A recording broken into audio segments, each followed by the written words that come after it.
Jason with ELDT.com. Today we're going to go over how to add your hazardous endorsement to your CDL. Hazardous endorsement means you can drive around massive vehicles like this with placards on it. Placards are essentially identification of what substance is actually in this vehicle. The nice thing about adding a hazmat endorsement to your license is a lot of those jobs do pay a lot more. So if you want a nice little increase in your pay as a commercial driver, hazmat is a great way to do that. Fingerprints and background check are required for anybody getting their hazmat.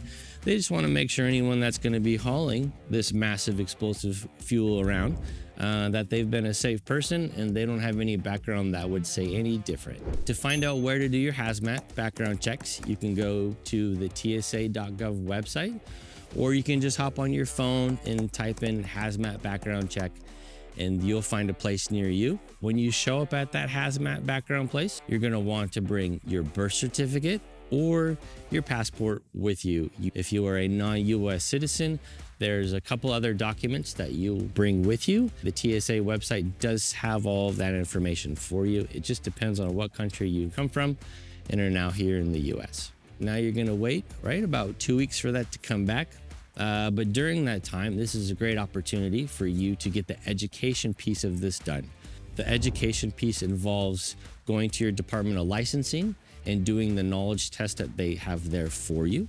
That knowledge test is about 25 to 30 questions. Your state DOL manual is only about 10 pages. You read through those 10 pages and you'll be pretty good at those exams that they have there.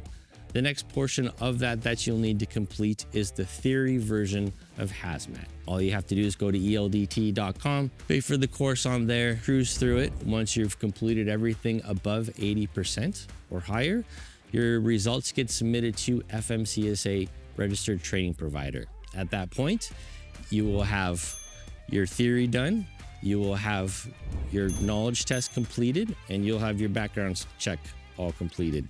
Once your background information gets sent to the Department of Licensing, that is when they're allowed to hand you your endorsement for your hazardous material and add that to your CDL, whether it's a Class A CDL, a Class B CDL, or a Class C CDL. That endorsement can be added to all of those. Jason with ELDT.com, and that's how you get your hazardous endorsement.